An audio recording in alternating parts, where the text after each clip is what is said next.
So here we are again. I'm at a rather emotional spot, physically that is, for me, because it's my old man's hole in the floor, which is like there under some leaves. It's just the ashes, but I guess we do have graves as humans because they do have a cultural significance to us.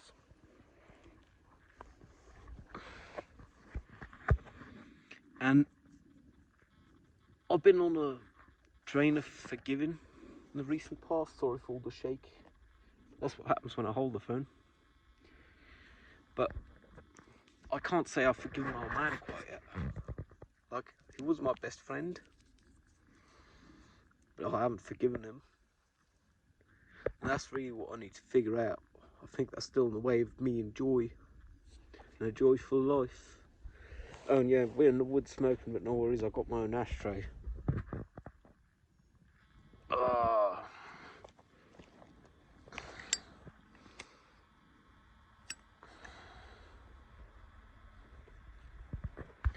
Yeah, like, I don't think I've forgiven him yet.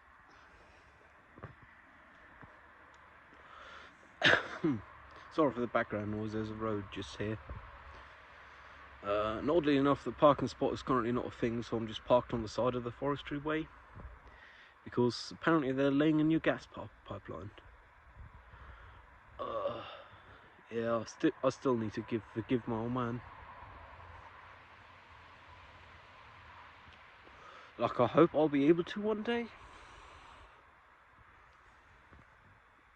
And I don't know how I feel toward the concept of my dad, because, well, to be fair, he's dead, so I'm not angry, I'm not disappointed.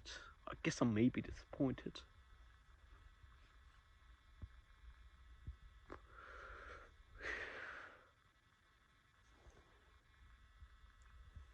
I mean, hell, he lived one hell of a life. But not going to the doctors was kind of selfish with a heart attack for 2 years. Not going to the doctors for 2 years with a heart attack was kind of selfish. I can't say I'm better, because I don't go to the doctors frequently enough. I mean, I don't go barely at all. Last time I was like half a year ago.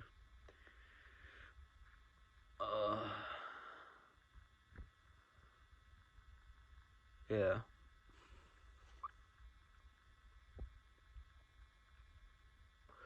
Early bird gets a worm, but the second mouse gets a cheese. And a lot of people who know me IRL also got stickers for that, because I had my sister draw them up sometime, which was kind of my dad's theme later in life. Like, I don't think he'd had it forever, but at the moment he turned 59 plus, I believe that's how he kind of lived.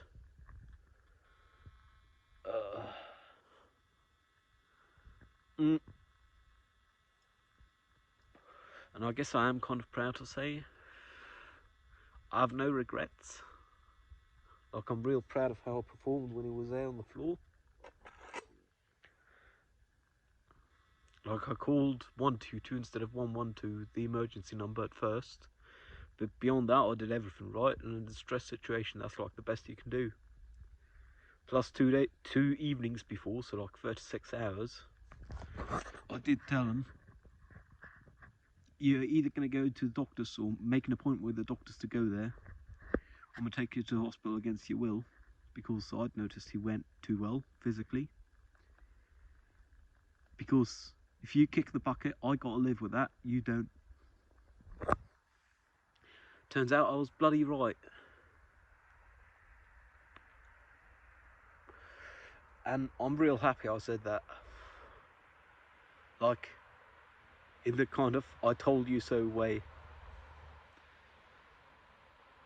I guess that was me growing up. I mean, not especially my dad died, I'm sure that helped a lot. But simply the fact of me giving him an ultimatum for going to the doctors, or I'd bring him to the hospital, was already me grown up. I mean, I'd moved out of his for what, half a year at that point. Had my own flat. The plan was for him after that Christmas to take the van up with me, so I'd have my desk up. I assembled my desk over that time. It was a real good way of not facing reality and having something to do.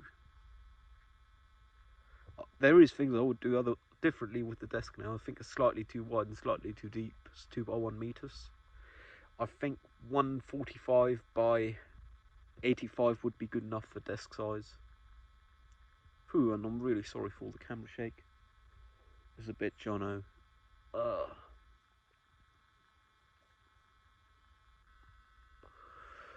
That was rock solid distraction. And after Christmas, my dad couldn't take me up with the van. So I went with the van, took my sister and her boyfriend at the time along so they could have the New Year's in Berlin.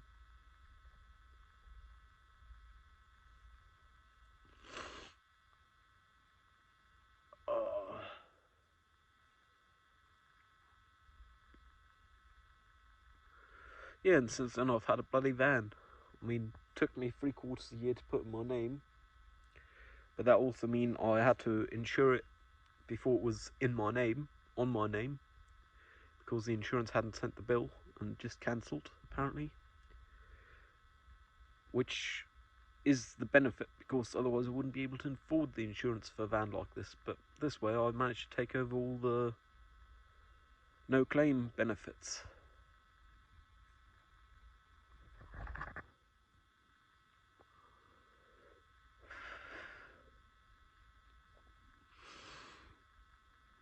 Yeah, it is still kind of hard for me being there.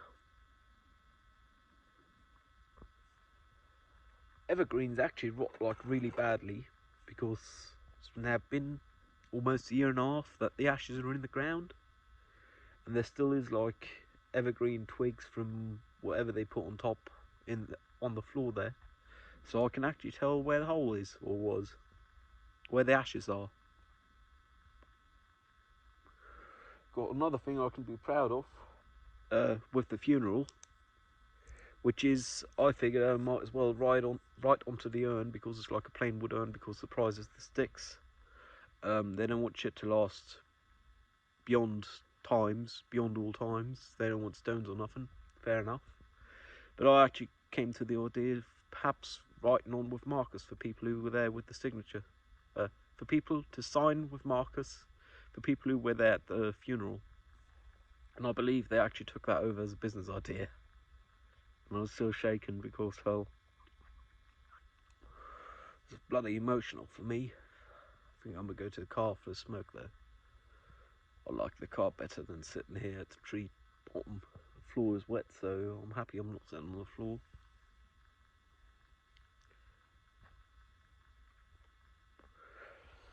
And the end of the day is not like, well, my dad could still be alive, but wouldn't be my dad. Like that Monday when I gave him the ultimatum of doctor's appointment or I'll bring you to hospital, we had a fairly long talk about not wanting to be a vegetable. My dad not wanting to be a vegetable. As in, he explicitly stated it. And less than 36 hours later, another third heart attack overall. First one got treated, second one was 2 years of pandemic without getting treatment. Then the third one, ambulance came within 5 minutes or so. Yeah, I was 22nd of December 2021. Then on the 5th, on the 25th, on the first day of Christmas, he'd apparently had another fit and suffered significant brain damage. And I guess I can proudly say I knew with certainty he wouldn't want to be kept alive after that. Which means when he had another fit on the 28th, another heart attack or stroke or whatever, who knows, who cares, they didn't resurrect. It's not theoretically illegal DNR, but I mean, they are human and they do acknowledge that. And on the CAT scan they did see brain damage, so I guess that's the point. Got my ashtray with me, and now I'm going back to the car. Old man's tag up there, I still got to vandalise at some time. Because when they ask you to book the tag, they offer like options, like, oh, you can have an illustration or so with the tag. but by default it's the name, birth and death date. And because I booked an option which was early bird catches one, but second bird gets a cheese, they kind of forgot to put the dates on, which means I've still got to vandalise it and put the dates on. When I do that, I might as well use the opportunity and also make it, instead of just one artist name, also add the other one, Gangster. Noel, aka Gangster. Because, to be fair, he was known as, so yeah.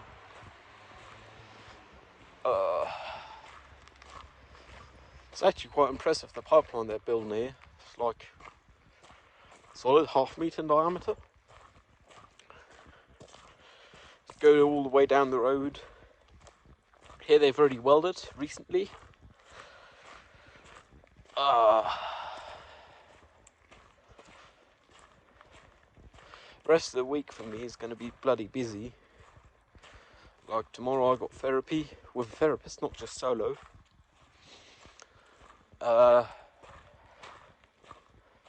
Day after, I plan on getting some diesel and back in Luxembourg, because it's actually economical, and then I'll use the opportunity of being in that direction of visiting some friends near there. Which were originally not friends, but parents of friends, but I would claim at least the dad became a friend, even prior to inflation of the term friendship.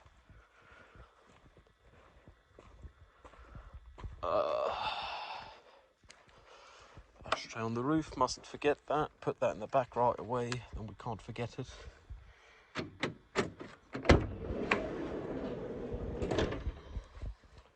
Yeah, and they actually have like some real impressive, I guess you'd call them cranes or lifters, komatsu, whatever they're called, right back there to lift the pipeline up. And the pipeline is rather significant in diameter, and this is where the parking lot used to be for this bit of death forest, burial forest. And if we have a look at the pipeline, like if I walk up next to it, you can actually see the scale, because perspective's not a thing, this is 2D after all.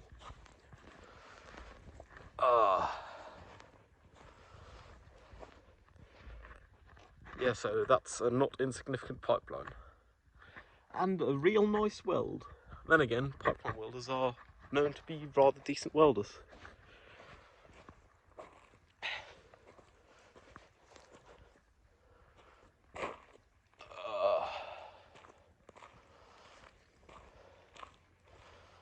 There's another car coming. I don't care though, because I'm parked here, but there's like spots for 2 more cars or so, because they don't look like they're pipeline people. Well, the car don't look like it's a pipeline car. So yeah. Drop you down here and take my seat. Oh, and I'm bringing all the nice sandy dirt into the car. I'm glad I got some new floor mats recently. Like non-carpet ones, but rubber ones, because they clean up better. I blew my nose just because I had a little cry, and I'll be back soon. Stop listening for 5 seconds if you can't hear someone blowing their nose now.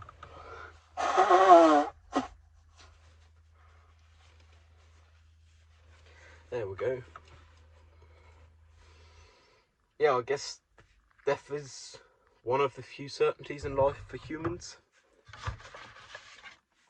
I've accepted my dad to be dead and to have died. That's not the problem. Still haven't forgiven him though. Because to be fair, it's not like he had no choice to not die. The way he was treating his health, he was going to die inevitably not long from then. Which I really don't like saying, because I'm kind of not much better. But I guess the apple don't fall far from the tree. Have a smoke, and then I'll say hello to this gent outside that pulled up, because Because he do look like he's forest person now. He got dog as well. It's kind of odd, but I guess it sticks nonetheless. No matter if people buried there or not, they're eminence. I mean, the person died on the, 22nd of December? The death certificate's for the 28th, 2021. My dad was my best friend. He was what I'd call a companion. And I think that's what I'm looking for in life at the current time from relationships. Like, I do not currently have a companion in life. Fuck off, camera. I don't have a companion in life. I don't see getting one anytime soon. Because I believe once you're not a child, it's real tough to get a companionship, friendship that's of a platonic nature. Like, it might very well be possible. It's just real hard because realistically, companionship basically means you can spend all the time together. And I guess people do share living, but most of the time that's non-platonic. And even if it is platonic, people move on to get their own places.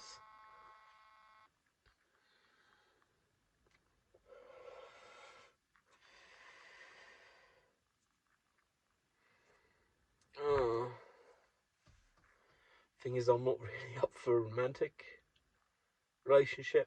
Like, in principle, I'm up for it, but I'm really not willing to invest much into one, like before it is one. And due to historical sexist positions of romantic relationships, I'm unlikely to get into one without much upfront investment on my end, just because that's the way sexist society has been in the past. And I guess it does make it comfortable for female sex people. And that's like a solid status quo of the sexist past, sexist history, sex roles of, oh yeah, women are the one who are courted. Men have to do the courting. The courting involves investment up front from one without a guaranteed return, which I'm not willing to do anymore. Like, it's a fucking amazing high, falling for someone. But at the end of the day, for it to ever become anything, someone has to invest something up front. And I'm no longer willing to do that. Like, even if I fell for someone, I'm fairly confident as a cognitive being, I'm able to overcome that emotional investment and feeling and just straightforward ignore the aspect of being accused of being a human and having feelings. Because I realistically don't believe I'd survive upfront investment not turning out emotionally. And that just straightforward mean I'm not going to invest emotionally. Like, what's the point of even trying?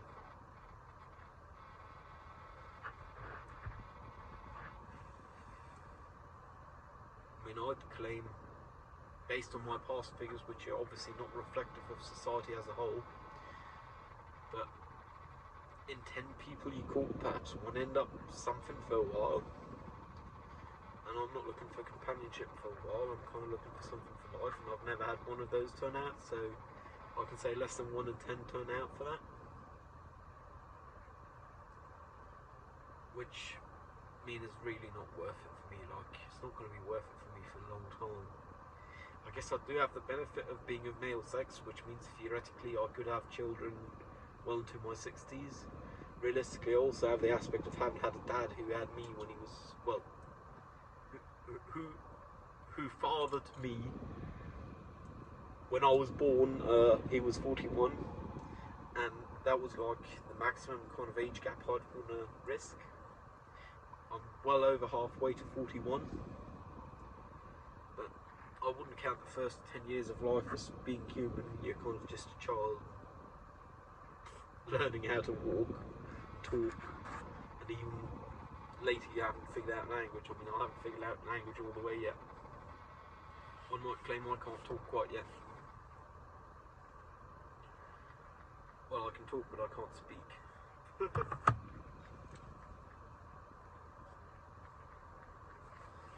I believe I can listen. I'm not good at I'm not good at hearing, but I am good at listening.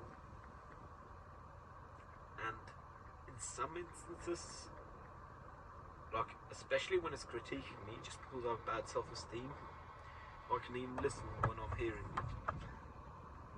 But most of the time, I claim that to not be true.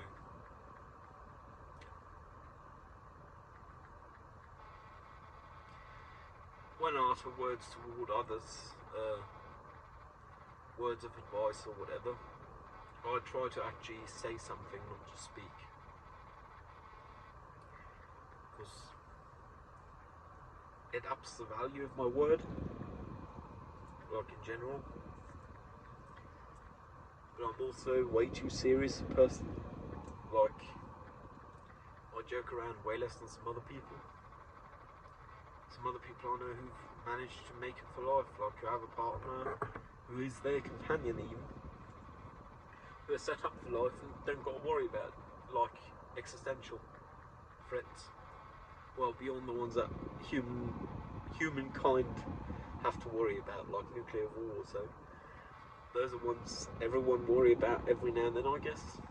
But they don't got to worry about figuring out how to pay rent 13 months like I do. Yeah, fuck. 13 months from now I've got to pay rent to remain in my flat. And I've got to work to pay rent, and that's not fun.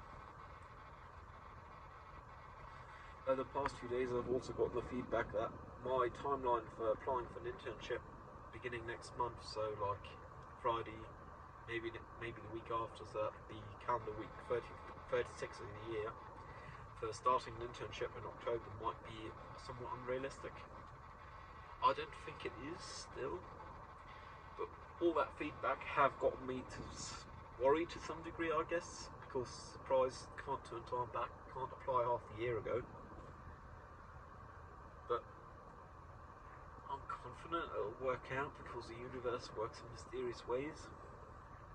I've even wondered about how to deliver an application, and I think I'm actually not just going to send it outright. I'm going to actually show up at the place with it on a USB drive ready, and if they say, oh, send it there, or oh, do you have it with you, so I'll just give it to them right then and there, and if they send it, I'll send it before I've even left the place. Like basically have a draft ready in emails ready to send, just hit send when they say, oh, you can apply, or you have to apply, or whatever. I believe I need the application for the documentation process for uni for getting the internship accredited anyway. So I'll have to write up an application if I need it or not. I believe for a student and or an intern, I am rather competent,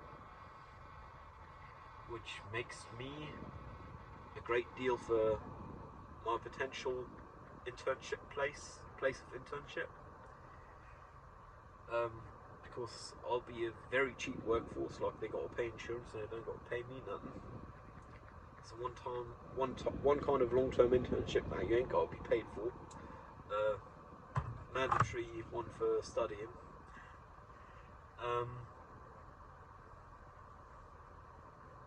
Yeah, like I'm hoping it'll work out. I'm thinking it'll work out. I'll find out though, because I don't actually know. Slightly concerned, but could be worse. One day I might forgive my dad, and that'll be one step closer to becoming a wise human. I'll never reach it, but I'll try and get closer. And I think that's a step that matters. Yeah, I'm gonna call it quits here. I'm actually gonna take the dual carriageway home. Well, home to my mother's, but she ain't there, so my home for the time being till Thursday. I'm gonna take a dual carriageway where I'll probably sit in between the lorries because yeah, that's gonna hit home on the regular. There again, means I can feel something, which means I'm not as fucking depressed as I was not long ago, and as I could be at any point in time.